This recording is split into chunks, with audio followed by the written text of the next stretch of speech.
Hello दोस्तों, मैं उमर फैज़ी आप सभी का आपके अपने ही यूट्यूब चैनल उर्दू उर्दू में इस्तकबाल करता हूँ।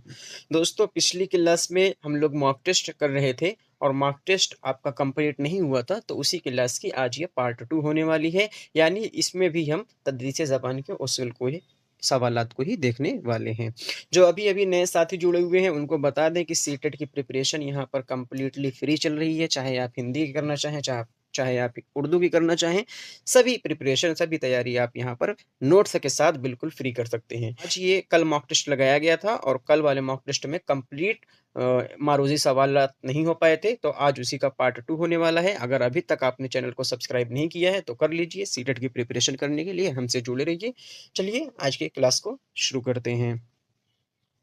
सवाल नंबर 21 यानी कल में 20 सवाल किए थे। 20 सवाल में कुछ लोगों का 18 सही हुआ होगा, कुछ लोगों का 17 सही हुआ होगा, कुछ लोगों का 20 में 20 सही हुआ होगा। लेकिन एक बात बता दें कि अगर 19 और 20 पर आप हैं, तो आप लाइन पर चल रहे हैं।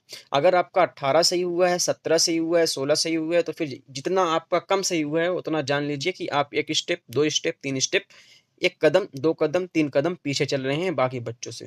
तो आप इस चीज़ को ज़रूर ध्यान दीजिए कि अगर 19 तक आपका है, 20 में से 19 नंबर आ रहा है, तो आप लाइन पर चल रहे हैं, यानी आप सही, आपकी तैयारी सही हो रही है, आपने थ्योरी वाइज़ वीडियोज़ अच्छी तरह से देखे हुए हैं। लेकिन आपका 17 सही हो रहा है, 18 सही हो रहा है या फिर 16 सही हो रहा है, तो जितना कम नंबर आ रहा है, 19 नंबर में से जितना घटा दीजिए, जितना कम आ रहा है, उतने कदम अभी बाकी बच्चों से आप पीछे हैं, ये सोचकर चलिए, तभी आपकी तैयारी।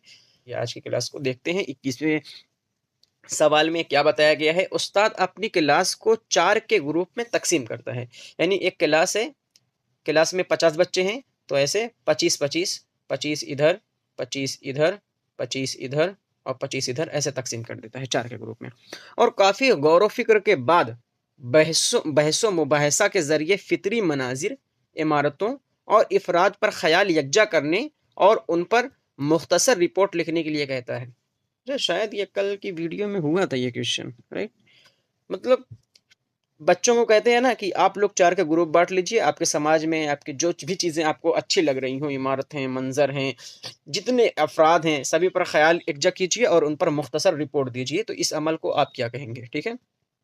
इसको प्रोजेक्ट का काम कहेंगे, बोलने और लिखने का काम करेंगे, मफ़ज़ूआ का काम करेंगे और सैर-सपाटा। तो ये क्या रहेगा? जल्दी कमेंट करके बताइए। इसमें क्या पूछा जा रहा है? पहले क्वेश्चन को ध्यान से समझ लीजिए। शायद ये क्वेश्चन कल हो गया है, लेकिन एक बार और इसकी एक्सप्लेनेशन देख लेते हैं। एक उस्ताद है, एक क्लास है। क्लास में बच्चों से कह रहे हैं कि आप 4 पार्ट में डिवाइड हो जाइए और जाइए। आपको क्या करना है? आपको फ़ितरी मनाज़िर, इमारत और अफ़राद, यानी पर्सन, प्लेस और थिंग्स, ठीक है? पर्सन, प्लेस और थिंग्स को क्या करना है आपको? आपको देखना है और उसके बारे में एक रिपोर्ट तैयार करके लेकर आइए, ठीक है? अब उस रिपोर्ट को आप अपनी तरह से क्या जानेंगे? वो प्रोजेक्ट का काम है, वो बोलने और लिखने का काम है, मफ़ज़ूआ का काम है या सैर-सपाटा का काम है कि वो बोल रहे हैं सैर करो। तो इसका प्रोजेक्ट का काम हो जाएगा, जहाँ पर कल आपको बताया गया था, परसों आपको बताया गया था, चौथे वाले क्लास में आपको बताया गया था।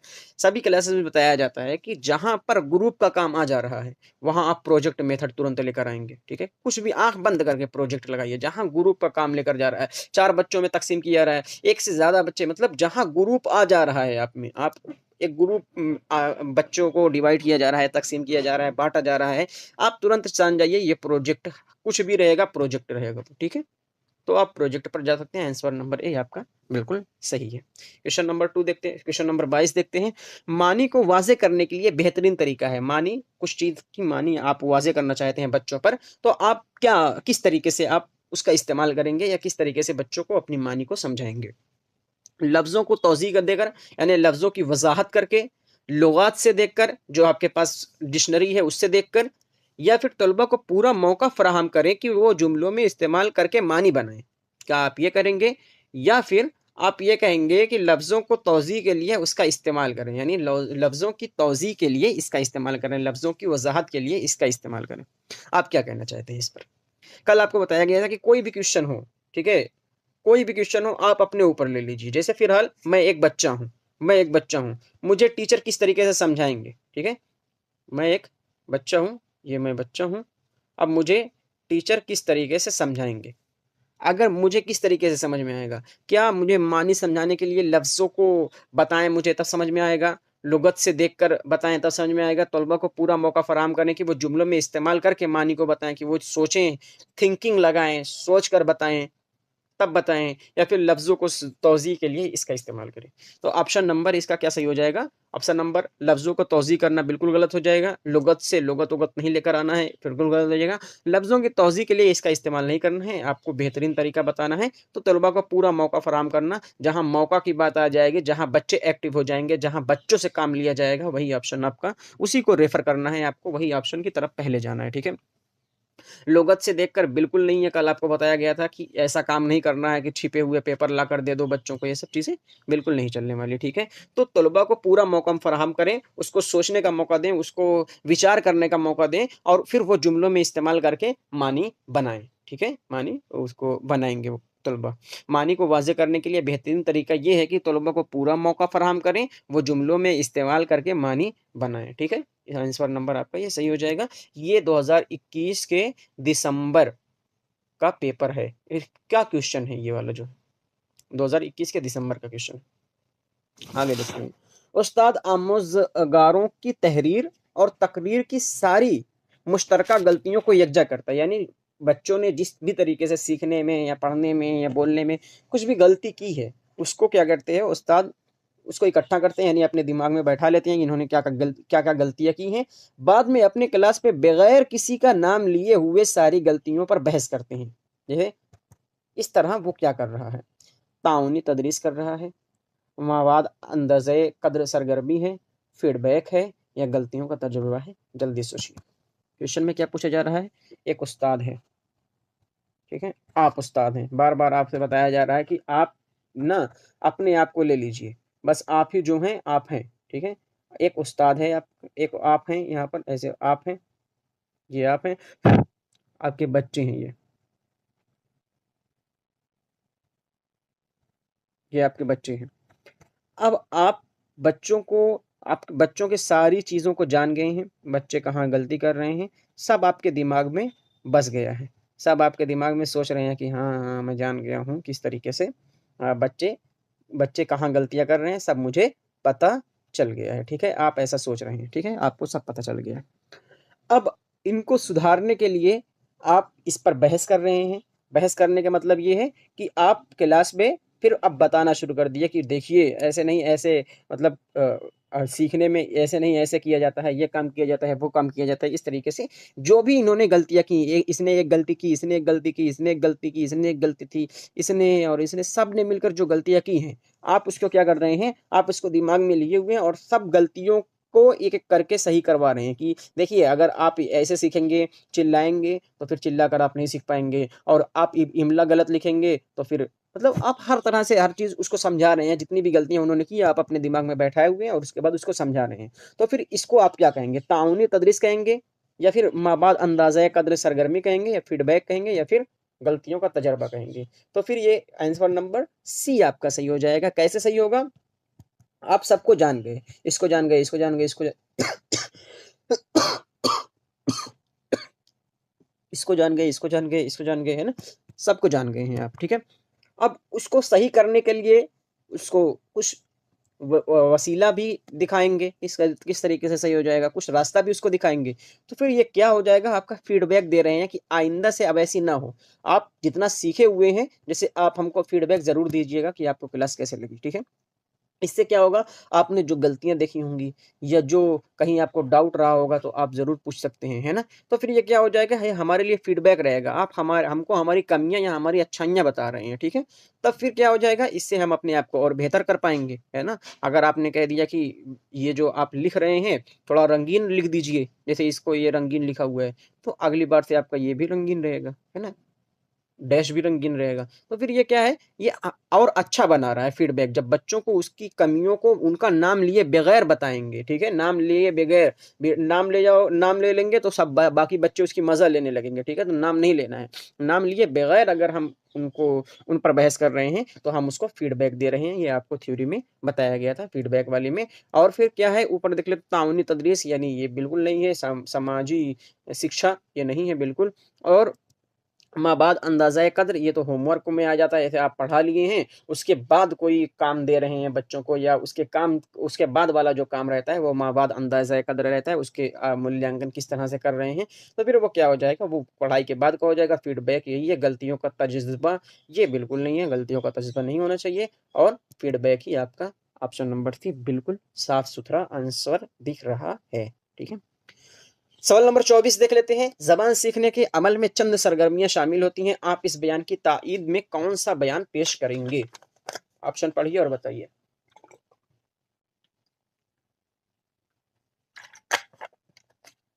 कौन सा आप कौन सा आप बयान पेश करेंगे? सवाल नंबर एक, ऑप्शन नंबर एक है, पहले आसान फिर मुश्किल मतन पढ़ाए जाएं, उस्ताद लिखना और बोलना सिखाए और तलबा इसकी नकल करें। इससे क्या हो जाएगा, चंद सरगर्मियाँ शामिल हो जाएंगी इसमें। मश्क बेहद मश्क हद दर्जा अहम चीज़ है, बेहद दर्जा अहम चीज़ है, क्योंकि इसमें आदत डालने में मदद मिलती है। या फिर निसाब में शामिल किसी तहरीर को बेहतर मफहूम के लिए, यानी निसाब में शामिल कोई चीज़ को बेहतर तरीके से समझने के लिए तलबा को अपनी मादरी ज़बान इस्तेमाल करने का आमादा किया जाए, ये बिल्कुल सही है। जो सही ऑप्शन रहता है ना, कभी-कभी वो अपने आप ही निकल कर चला आता है कि देखो मैं सही हूँ। इसमें क्या बात गलत की गई है? इसमें बोला जा रहा है सही तरीके से समझने के लिए उनको मादरी ज़बान का इस्तेमाल किया जाना चाहिए, और इसमें क्या पूछा है, चंद सरगर्मियाँ, यानी उसको जोड़कर पढ़ाया जा रहा है। मादरी ज़बान से हम उसको जोड़कर पढ़ाएँगे, सीधे-सीधे आंसर निकल गया। है ना? समझ में आ गया आपको? अगर जो क्वेश्चन आपका एक्सप्लेनेशन समझ में नहीं आया है, आप ग्रुप में जॉइन ही होंगे, अगर नहीं है तो हो लीजिए, नीचे डिस्क्रिप्शन बॉक्स में उसका लिंक दिया गया है, और वहाँ से हर डाउट आप क्लियर कर सकते हैं। जो भी हो स्क्रीनशॉट लेकर भेज दीजिए, आपको एक्सप्लेनेशन फिर से करा दिया जाएगा। ठीक है? तो इसमें क्या है, इसमें सरगर्मी पूछा गया है, चंद सरगर्मी, और मादरी ज़बान से ही आएगी। मादरी ज़बान को हम जोड़कर जब पढ़ाएँगे, ये समझने के लिए उसका बेहतर होगा, तो ऑप्शन नंबर डी आपके लिए सही हो जाएगा। ठीक है? आंसर नंबर 6 देख लेते हैं, आंसर नंबर 25 देख लेते हैं, यानी 25। उर्दू की तदरीसी किताबों में मुअम्मे और पहेलियों का इस्तेमाल किया जाता है ताकि तलबा में तनकीदी सोच की सलाहियत को फ़रोग़ दिया जा सके, या फिर रवां तरसील यानी फ्लुएंसी कम्युनिकेशन की सलाहियत को फ़रोग़ दिया जाए, यानी जल्दी-जल्दी आराम एकदम बिना रुके कोई इंसान बोल ले, इस वजह से पहेलियाँ और मुअम्मे रहते हैं। और दरसी किताब को दिलचस्प अनासिर के साथ समझने में मदद मिलती है, कि दिलचस्प बनाने के लिए आपको क्लासरूम के माहौल को दोस्ताना और दिलचस्प बना सकें। क्लासरूम के माहौल को दोस्ताना और दिलचस्प उर्दू की किताब से कैसे बनाएँगे आप? आप अपनी एक्टिविटी से बनाएँगे ना। आप टीचर हैं, आप अपनी एक्टिविटी से बनाएँगे दिलचस्प क्लास को, किताब थोड़ी बनाएँगे। ठीक है? किताब में मुअम्मे और पहेलियों का इस्तेमाल किया जाता है ताकि जो है, बताइए आप, ताकि तलबा में तनकीदी सोच की सलाहियत को फ़रोग़ दे पाए। वो हर चीज़ के पीछे की वजह जान पाए, ठीक है? उसको तनकीद जान पाए, उसके नुक़ुस निकालना वो जान पाए, या किसी चीज़ की तनकीद करना वो जान पाए। उनके उसके अंदर तनकीद की सलाहियत, तनकीदी सोच की सलाहियत को फ़रोग़ देने के लिए मुअम्मे और पहेलियों का इस्तेमाल किया जाता है। रवां तरतील के लिए बिल्कुल नहीं होगा, ये उसमें उसको बात गुफ्तगू का तरीका इसमें आ जाएगा। तरती दरसी किताब को दिलचस्प अनासिर बनाने के लिए बिल्कुल नहीं है, दिलचस्प नहीं बनाना है आपको। इसमें पहेलियों के लिए दिलचस्प नहीं, इसमें अच्छी किताब पढ़ा दिया जाएगा, कि उसमें रंग-रूप अच्छा होना चाहिए, मतलब अच्छी प्रिंटिंग होनी चाहिए, अच्छी किताब, दरसी किताब अगर अच्छी दिलचस्प बनाना चाहते हैं, अच्छी प्रिंट होनी चाहिए, अगर बच्चों के लिए बना रहे हैं, उसमें कार्टून वगैरह रहे, और हर एक चीज़ की पिक्चर दी रहे, और बहुत बड़ी ना रहे, बहुत छोटी ना रहे, और बहुत मोटी ना रहे, बहुत पतली ना रहे। ये सब क्या है, अच्छी दरसी किताब के कुछ-कुछ अनासिर हैं, तो वो क्या है आपको बता दिया जाएगा कभी किसी क्लास में, अच्छी दरसी किताब क्या होती है, लेकिन पहेलियों के लिए इसमें अच्छा नहीं होगा, वो अलग रहता है। अच्छी दरसी किताब के उसूल क्या-क्या हैं, वो आपको पढ़ाया जाएगा। क्लासरूम को माहौल दोस्ताना बनाने के लिए आप अपनी एक्टिविटीज़ बनाएँगे, आप अपने अपने अपने एक्सपीरियंस से बनाएँगे। इसमें आपका किताब का कोई रोल नहीं रहता है, क्लास के रूम के माहौल को, यानी आपके दर्जा के माहौल को कुछ रोल किताब का नहीं रहता है, उसमें आपका रोल रहता है कि आप किस तरीके से अपने माहौल को रखते हैं, ठीक है? तो सलाहियत ये गुफ्तगू का मैटर आ जाएगा, तलबा में तनकीदी सोच आपका ऑप्शन नंबर ए बिल्कुल सही हो जा रहा है, ठीक है? अगला क्वेश्चन देखते हैं। सवाल नंबर 26 यानी 26, कम उम्र आमोज़गार ज़्यादा देर तक तवज्जो मरकूज़ नहीं, यानी छोटे बच्चे ज़्यादा देर तक पढ़ नहीं पाते हैं, कंसंट्रेट से नहीं पढ़ पाते हैं, कंसंट्रेट नहीं रख पाते हैं। इसलिए उस्ताद को ज़ोर देना चाहिए। किस चीज़ पर ज़ोर देना चाहिए? इसलिए उस्ताद को किस चीज़ पर ज़ोर देना चाहिए? तो तवज्जो मरकूज़ ना करने के लिए उन्हें डाँटने पर, उन्हें डांटा जाए कि भैया तुम काहे नहीं तवज्जो मरकूज कर पा रहे हो। सरगर्मी पर मबनी काम के मंसूबा बंदी पर, हर पीरियड के बाद उन्हें वक्फा वक्फा देने पर, यानी सोने का टाइम देने पर कह सकते हो। तसव्वुरात की मुफस्सिल वजाहत करके, तफसीली तसव्वुरात की तफसीली वजाहत करके आप उनको क्या कर सकते हैं, उनका जो तवज्जो है वो अपनी तरफ अट्रैक्ट कर सकते हैं। बताइए इसका आंसर क्या होने वाला है, जल्दी बताइए। सवाल में क्या पूछा है, छोटा बच्चा है। छोटे बच्चे को अब वही बात आ रही है ना, तुरंत आप अपने ऊपर लेकर जाइए क्वेश्चन। आप हैं, आप टीचर हैं और एक छोटा बच्चा पढ़ रहा है, छोटा बच्चा पढ़ रहा है। अब वो बहुत ज़्यादा, आप पढ़ाते रहते हैं ना, तो वो हरदम ये करता रहता है, वो हरदम कुछ देर पढ़ेगा, 5-10 मिनट बढ़िया से पढ़ेगा, उसके बाद फिर बात-उत करने लगेगा। तो फिर अब आपको अपने हिसाब से क्या करना है, बच्चों को अपनी तरफ अट्रैक्ट करने के लिए, बच्चों का इंटरेस्ट पैदा करने के लिए कभी-कभी थोड़ा-सा हँसा देना है उसको। कभी-कभी थोड़ा-सा हँसा देना है, बच्चा हँसने लगेगा, यानी वो आप क्या करेंगे ना, आप उसको अपनी तरफ अट्रैक्ट किए रहेंगे अपनी एक्टिविटी से, ठीक है? तो बच्चों को क्या करना है, बच्चों के साथ इस तरीके से पेश आना है ताकि वो आपसे जुड़े रहें, ना कि वो आपसे बोर हो जाएँ, ठीक है? तो तवज्जो मरकूज़ करने के लिए उन्हें डाँटने पर, बताइए ये तो आप करेंगे, मतलब आप नहीं, आपको नहीं करना है, अगर करेंगे तो फिर दिक्कत होगी आपके लिए, ठीक है? ये आपको नहीं करना है, डाँटना-वाटना नहीं है, कल आपको बताया गया था कि डाँटना नहीं है बिल्कुल भी, किसी भी बच्चे को मारना-वारना नहीं है, ठीक है? वो सब टाइम गया जब मुर्गा-वुर्गा बना देते थे, ठीक है? द्रोणाचार्य वाला टाइम गया अब। अब ये सब करोगे तो फिर आपके लिए सही नहीं होगा, आपकी शिक्षा नीति भी इसको अलाउ नहीं कर रही है। सरगर्मी पर मबनी सवाल का मंसूबा बंदी पर, हर पीरियड के बाद उन्हें वक्फा-वक्फा देने पर, हर पीरियड के बाद उन्हें 10 मिनट का टाइम दे दो, भाई जाओ तुम, बाबू तुम लोग जाओ टहल कर आओ। क्या ये सही है? क्लास में वो टहलने गए, वो स्कूल में टहलने गए हैं? नहीं भाई, टहलने थोड़ी गए हैं। डाँटना-वाटना नहीं है, ये भी ऐसे निकल गया। तसव्वुरात की मुफ़स्सिल वज़ाहत पर, तसव्वुरात जो उनकी थिंकिंग है उस पे तफ़सीली वज़ाहत करेंगे, तो इससे कोई उसको कोई फ़र्क थोड़ी पड़ रहा है भाई, उसको तो उसके तवज्जो पर कोई फ़र्क थोड़ी पड़ रहा है। उसका ऑप्शन नंबर यही निकल कर आ रहा है कि सरगर्मी पर मबनी काम के मंसूबाबंदी पर। आप उसको रिलेट करके पढ़ाइए, समाज से जोड़कर पढ़ाइए, उसकी मादरी ज़बान से जोड़कर पढ़ाइए। ऐसी सरगर्मियों पर क्लास अपनी रखिए, तो फिर उसको भी मज़ा आएगा, आप भी बोर नहीं होंगे और बच्चा भी बोर नहीं होगा और दोनों लोग सीखते रहेंगे, ठीक है? तो कम उम्र वाले को क्या करना है, सरगर्मी पर मबनी काम का मंसूबा बंदी, यही ऑप्शन सही दिख रहा है। बाकी नेगेटिव ऑप्शन निकाल दो तो यही ऑप्शन आपका सही दिख रहा है। तवज्जो मरकूज़ ना करने के लिए डाँटना तो बिल्कुल नहीं है। हर पीरियड के बाद उन्हें वक़्फ़ा देना, यानी थोड़ा छुट्टी देना, ये बिल्कुल नहीं है। तसव्वुरात की मुफ़स्सिल वज़ाहत पर नहीं हो सकता, ये तसव्वुरात की मुफ़स्सिल वज़ाहत नहीं हो सकती, ठीक है? तो सरगर्मी पर मबनी काम के मंसूबा बंदी कर, आगे देखते हैं। 27, सवाल नंबर 27, कमरा जमात में कमरे जमात में कुछ शोर होने का क्या मतलब होता है? कुछ शोर क्या, अगर आपके रूम है, आपका क्लासरूम है, उसमें बहुत ज़्यादा नहीं हो रहा है, इसमें लिखा है सिर्फ़ कुछ। खाली क्वेश्चन के अल्फ़ाज़ को पढ़िए बस ज़्यादा ध्यान से, क्योंकि अल्फ़ाज़ ही घुमाता है। आपका शोर है, आपका क्लासरूम है, आप में हल्का-हल्का शोर हो रहा है, बच्चे हल्का-हल्का शोर वो कर रहे हैं। तो ये क्या ज़ाहिर करता है? मुअल्लिम का जमात पर कंट्रोल नहीं है, मतलब आप भाई बेकार हैं, आप टीचर हैं और आप बेकार हैं, क्योंकि बच्चे तो आपसे आगे निकल रहे हैं, चिल्ला रहे हैं, आप वहाँ पर बैठे हुए हैं, बच्चे शोर कर रहे हैं।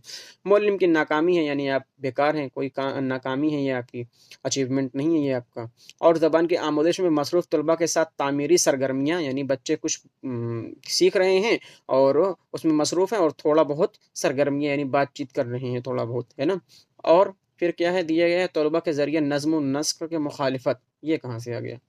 तो आपका ऑप्शन नंबर क्या सही हो जाएगा? सीधे-सीधे दिखाई दे रहा है कि सी सही हो जाएगा। ज़बान की आमोदिश में मसरूफ़ तलबा के साथ तामीरी सरगर्मियाँ, कुछ ना कुछ सरगर्मियाँ रहेंगी जब आमोदिश करेंगे वो, तलबा के साथ मशरूफ़ रहेंगे जब। जमात के कंट्रोल हो रहेगा ही आपका, मुअल्लिम की नाकामी हो नहीं सकती, तलबा के ज़रिए नज़्म नस्क़ का मुखालिफत नहीं हो पाएगा, तो ऑप्शन नंबर सी आपका सही हो पाएगा कि आपको क्या करना है, जब बच्चे सीखेंगे थोड़ा बहुत आवाज़ें पैदा होंगी और थोड़ा बहुत ही आवाज़ें पैदा होंगी। अगर बहुत ज़्यादा आवाज़ें पैदा हो रही हैं तो फिर आपका कंट्रोल नहीं हो गया जाएगा, ये आपकी नाकामी रहेगी, ठीक है? अगर बहुत ज़्यादा शोर हो रहा है, यहाँ पर कुछ लिखा हुआ है तो कुछ के लिए यही रहेगा। अगर बहुत ज़्यादा लिखा रहेगा, बहुत शोर हो रहा है, चलिए बताइए आप, कमरे जमात में बहुत शोर होना क्या ज़ाहिर करता है? यही ज़ाहिर करता है कि मुअल्लिम का जमात पर कंट्रोल नहीं है, मुअल्लिम का, यानी आप टीचर हैं, टीचर का क्लासरूम पे क्या है, कंट्रोल नहीं है, या फिर मुअल्लिम की नाकामी, ये दोनों आपके लिए सही हो जाएगा। कब सही होगा? जब यहाँ पर बहुत लिखा रहेगा, यहाँ कुछ लिखा है तो कुछ में आप सरगर्मी को ला सकते हैं, ठीक है? आगे देखते हैं। इब्तदाई दर्जात में नज़्मों को पढ़ाना चाहिए क्योंकि ये आमोज़गारों की हदफ ज़बान बोलने का मौका फ़राहम करती हैं, आमोज़गारों को नज़्म व ज़ब्त में रखती हैं, आमोज़गारों को हदफ ज़बान के कवायद की आमूदिश में माविन हैं या फिर मुश्किल अल्फ़ाज़ की वज़ाहत और फिर जुमला साज़ी में आमोज़गारों की मदद करती हैं। जल्दी बताइए इसका कमेंट करके। इसमें बताया गया है कि शुरुआती दौर में जब हम लोग जाते हैं, जैसे हम लोग पढ़े हुए हैं, मछली जल की रानी है, जीवन उसका पानी है, ये पढ़े हुए हैं, है ना? तो ये फिर क्या है, ये आपको क्यों पढ़ाया जाता है बताइए? या एक वो वाला पढ़ते हैं जो उर्दू पढ़े होंगे, नन्हा मुन्ना राई हूँ, देश का सिपाही हूँ, बोलो मेरे संग जय हिंद ऐसे करके कुछ शायद उर्दू में था या हिंदी में था, छोटे पर पढ़ाया जाता है। तो फिर ये क्या है? ये नज़्मों को आपको पढ़ाने का मकसद क्या है? आमोज़गारों को नज़्म ज़ब्त रखती है या फिर आमोज़गारों को हदफ ज़बान बोलने का मौका देती है। आमोज़गारों को हदफ ज़बान के कवायद की आमोदिश, कवायद इससे आमोदिश थोड़ी होगी, नज़्म से कवायद की आमोदिश नहीं हो पाएगी ना। और छोटे बच्चों यानी शुरुआत में कवायद कहाँ पढ़ाई जा रही है? कवायद तो 5 के बाद शुरू हो रही है ना। वैसे आप अब तो 3-4 के बाद ही शुरू कर देते हैं, लेकिन 5 के बाद उसूल है कवायद पढ़ाने का। तो ये कवायद वाला तीसरा वाला ऑप्शन वैसे ही गलत हो जाएगा। मुश्किल अल्फ़ाज़ की वज़ाहत और फिर जुमला साज़ी में आमोज़गारों की मदद करती है। मुश्किल अल्फ़ाज़ नहीं रहेंगे क्योंकि वो बच्चा छोटा है, इब्तिदाई जमात देख लीजिए, इब्तिदाई जमात में आप किसी कोई भी कितना भी बड़ा बेवकूफ़ रहेगा, वो ऐसी किताबें नहीं लिखेगा जो इब्तिदाई जमात में हार्ड वर्ड हों, यानी मुश्किल अल्फ़ाज़ हों, ठीक है? आसानी अल्फ़ाज़ रहेंगे, तो मुश्किल अल्फ़ाज़ खाली आपको घुमाया जा रहा है मुश्किल अल्फ़ाज़ देकर, तो घूमना नहीं है आपको, ठीक है? तो इसमें नहीं हो पाएगा ये। आमोज़गारों को नज़्म ज़ब्त में रखती है, बंद कर रखती है, नहीं। आमोज़गारों को हदफ ज़बान बोलने का मौका दिया जाता है। अब इसको आप इस तरह समझ ले सकते हैं, जैसे मछली जल की रानी है, ठीक है? अब इसको हम लोग मछली के लिए पानी बोलते होंगे। पानी आम तौर से हम लोग पानी बोलते हैं, है ना? पानी बोल रहे हैं, मछली के लिए पानी है। या फिर बहुत अच्छा बोलते हैं या फिर ऐसी चीज़ें बोलते हैं जो जैसे मछली जल की रानी है अगर हमने पढ़ लिया, तो बच्चे जब भी देखेंगे मछली को ना या फिर नदी-वदी को देखेंगे तो फिर वो ये उनको यही आएगा कि मछली जल की रानी है, जीवन उसका पानी है, बाहर निकालो मर जाएगी, कुछ ऐसे था, है ना? तो फिर क्या है ये उनको सिखाने की कोशिश की जा रही है। वो नए-नए अल्फ़ाज़ को नज़्म के ज़रिए से सीखते हैं और फिर उसको बोलते हैं। तो ये आमोज़गारों की हदफ ज़बान यानी जो दूसरी ज़बान सीखने आए हुए हैं, जैसे सबको याद होगा वो वाला शेर है ना, वो वाला शेर बोल रहे हैं वहाँ, वो जो स्टार वाला था कि वो इंग्लिश में है ना कि ट्विंकल ट्विंकल लिटिल स्टार, है ना? ये वाले सबको याद है। क्यों याद है? ये हदफ ज़बान है आपकी और आपके नज़्म के ज़रिए ही आपको समझा दी गई है, आपके दिमाग में भर दी गई है, ट्विंकल ट्विंकल लिटिल स्टार, है ना? आप स्टार विस्टार जान गए कि किसको बोलते हैं, twinkle twinkle little star, little miss जान गए हैं, ट्विंकल मिस क्या होता है, चमकना होता है। तो फिर क्या है, ये आप जान गए हैं। क्यों? ये नज़्मों के ज़रिए से ही आपको बताया गया है। तो नज़्म जो शुरुआती दौर में पढ़ाई जाती है, यानी इब्तिदाई सतह पर जो पढ़ाई जाती है, उसका क्या काम रहता है? उसका यही काम रहता है कि आमोज़गारों को हदफ ज़बान बोलने का मौका फ़राहम करती है। ठीक है? सवाल नंबर 29 देख लेते हैं, ज़बान की मौसर क्लास में यानी असरदार क्लास में सबसे अहम ख़ुसूसियत आमोज़गारों को मौका फ़राहम करना है। कौन-सा मौका फ़राहम करना है, वो बताइए आप लोग। कौन-सा मौका फ़राहम करना है? तामील फ़राहम करना है, गलतियों को कम करना है, तय्युन क़द्र, नक़ल। बताइए।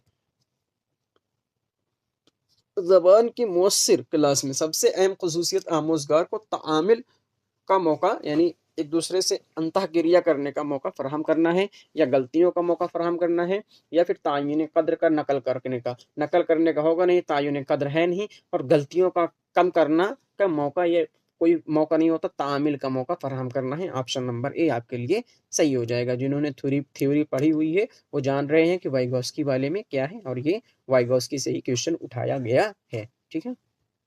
क्वेश्चन नंबर 30 देख लेते हैं। सवाल नंबर 30 क्या है? ज़बान का उस्ताद आम तौर पर अपनी क्लास कुछ हालात, सवालात और तजर्बात वगैरह बयान करके शुरू करता है। इसे आप क्या कहते हैं? पढ़ने के दौरान का काम, जारी काम, माक़बल पढ़ाई का काम या फिर माँ बाद पढ़ाई का काम? देखो, माँ बाप पढ़ाई का काम यानी पढ़ाई के बाद का जो काम होगा, जैसे आप होमवर्क देंगे, है ना? ये पढ़ाई के बाद आपने पढ़ाई कर ली, उसके बाद मतलब पढ़ाई कर ली मतलब बच्चों को पढ़ा लिया, उसके बाद आप होमवर्क दे रहे हैं, है ना? तो ये माँ बाद पढ़ाई का होमवर्क जो रहेगा ना वो माँ बाप पढ़ाई में आएगा, है ना। आपने कोई चीज़ पढ़ाया है, अब पढ़ाने के बाद आप बच्चों को होमवर्क देने की कोशिश कर रहे हैं या बच्चों से बोल रहे हैं कि कोई चीज़ पढ़ा दी है, अब उसमें से एक-एक चीज़, एक-एक पॉइंट को पूछ रहे हैं। ये पढ़ाई के बाद का काम हो गया। पढ़ाई के दौरान का काम क्या हो गया? अगर पढ़ाई के दौरान बच्चे को कुछ समझ में नहीं आ रहा है, बच्चे जैसे बाय चांस बच्चों को समझ में नहीं आ रहा है, तो बच्चों को आप समई लिसानी समई और बसरी आलात का इस्तेमाल करके समझा सकते हैं। कोई भी चीज़ सिखा रहे हैं, समई बसरी आलात का इस्तेमाल करके सिखा सकते हैं। सिर्फ़ समई आलात का इस्तेमाल करके सिखा सकते हैं, ज़बान में ये बहुत काम आता है, तलफ़्फ़ुज़ की अदायगी बेहतर होती है। बसरी दिखा सकते हैं या समई बसरी आलात कंप्यूटर वगैरह से सुना सकते हैं, टीवी दिखा सकते हैं। तो इस तरीके से आलात का इस्तेमाल कर सकते हैं। पढ़ने के दौरान भी इस चीज़ का इस्तेमाल किया जा सकता है। जारी काम यानी जो लगातार काम जारी रहता है, उसको यानी रुकता नहीं है, वो होता है। या फिर उसे आप कहेंगे कि हम जो पहले करते हैं वो जारी काम होता है, यानी आप क्लास में आते ही अपनी पढ़ाई शुरू कर दिए, ऐसा काम होता है। या फिर आप कहेंगे कि माक़बल यानी पढ़ाई से पहले का जो काम, क़ब्ल मीन्स होता है पहले, पढ़ाई से पहले का काम। आपने अभी अलिफ बे सॉरी फॉर दैट अगर कोई चीज़ आप शुरू कर रहे हैं, कोई कहानी है, जैसे एक राजा था, एक रानी थी, है ना? एक राजा, है ना? एक राजा, तो ये सब क्या, उससे पहले आप क्या बता देंगे, उसके बारे में थोड़ा-सा बता देंगे।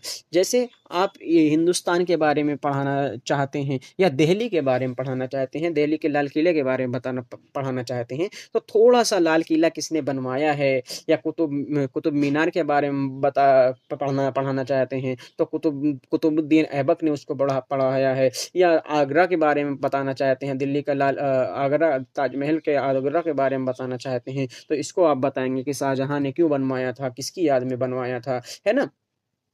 तो फिर ये क्या हो जाएगा, ये आपका पढ़ाई के पहले का काम हो जाएगा, ठीक है? ये पढ़ाई के पहले आप कर रहे हैं। पढ़ाई के बाद का काम क्या हो जाएगा? पढ़ाई के बाद का काम ये हो जाएगा कि आप होमवर्क ले रहे हैं। अभी आगरा के बारे में आप पढ़ा दिए, चलिए इसे समझ लेते हैं। आगरा आया, ताजमहल के बारे में, आगरा के ताजमहल के बारे में आप पढ़ाने जा रहे हैं। अब बच्चे को क्या लग रहा है कि बच्चा ये सोच रहा है, पहले सर मुझे पहले उसको कहानी बता दिए कि आप मुमताज़ की याद में शाहजहाँ ने ताजमहल बनवाया, संगमरमर से बना हुआ है, रात में ये बहुत ज़्यादा चमकता रहता है चाँदनी रात में, और ये जमुना नदी के किनारे बना हुआ है। ऐसे-ऐसे आपने चीज़ों को बता दिया, तो फिर ये क्या हो गया, ये पढ़ाई के पहले आपने थोड़ा-सा चंद बातें उसको बता दी हैं, तो ये माकबल पढ़ाई का काम हो जाएगा, यानी पढ़ाई के पहले का काम हो जाएगा। अब फिर जब आप पढ़ा रहे हैं, बीच में ताजमहल को आप पढ़ा रहे हैं, उसके बाद एक बच्चा उसी में खड़ा होकर बोला कि सर मैं क्या करता हूँ, मुझे ना आप जो पढ़ा रहे हैं, वो मुझे तो समझ में आ गया,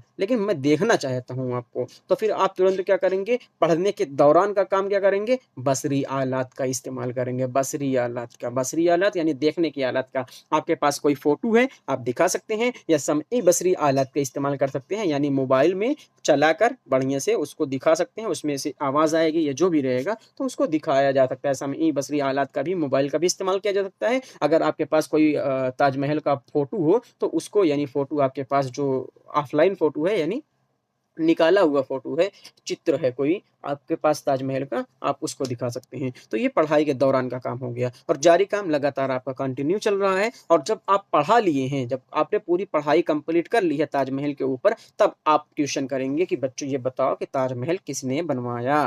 ताजमहल किसने बनवाया?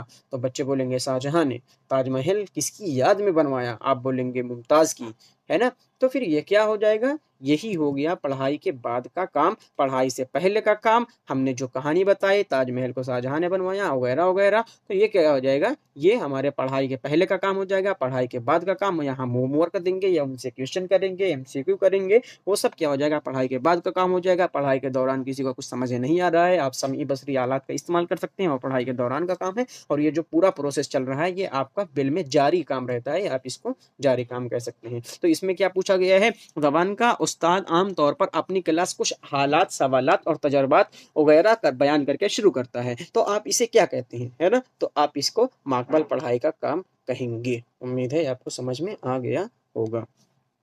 अब देख लेते हैं अगला। हाँ, तो 30 क्वेश्चन कराए गए हैं इस टॉपिक से लेकर, यानी जो हमारी तदरीसी ज़बान के उसूल थे, इस टॉपिक से 30 क्वेश्चन। वैसे क्वेश्चन और होंगे, ऐसा नहीं है कि इतने ही क्वेश्चन हैं, लेकिन इतना पेपर को पढ़ना, उसके बाद निकालना आपके लिए तो बहुत मेहनत पड़ रही है। 30 क्वेश्चन बहुत 5-6 साल के पेपर को पढ़ा है, उसके बाद ये निकला हुए हैं 3 क्वेश्चन, 30 क्वेश्चन। तो आप बताइए ज़रूर इसमें से आपका कितना सही हुआ, और बहुत मेहनत की जा रही है आप लोगों के लिए, तो सब्सक्राइब करके ज़रूर जाइएगा, है ना? बिल्कुल फ्री हर चीज़ आपके लिए किया गया है, तो सब्सक्राइब ही करने को बोला जा रहा है आपसे, सब्सक्राइब करके जाइएगा और उन लोगों तक शेयर कर दीजिए जिनका सीटेट नहीं निकल पा रहा है, या जो अभी पहली बार तैयारी कर रहे हैं, और उनके लिए बहुत बेहतर क्लासेस होने वाली हैं, पूरी थ्योरी वाइज़ फ्री आपका बैच चल रहा है। और नोट्स के लिए आप व्हाट्सएप ग्रुप पर जा सकते हैं। पेडागॉजी की मुकम्मल तैयारी करने के लिए हमें सब्सक्राइब करें, और कोई आपको जानकारी चाहिए या कोई सलाह देना चाहते हैं आप, इस नंबर पर आप मैसेज कर सकते हैं या फिर कॉल कर सकते हैं। तो कैसी लगी वीडियो ज़रूर बताइएगा, आपका कितना नंबर 30 में से कितना नंबर सही हुआ आप ज़रूर बताइएगा। फिर मिलते हैं अगली वीडियो में, तब तक शाद रहिए, आबाद रहिए, खुश रहिए, ज़िंदाबाद रहिए। खुदा हाफिज़।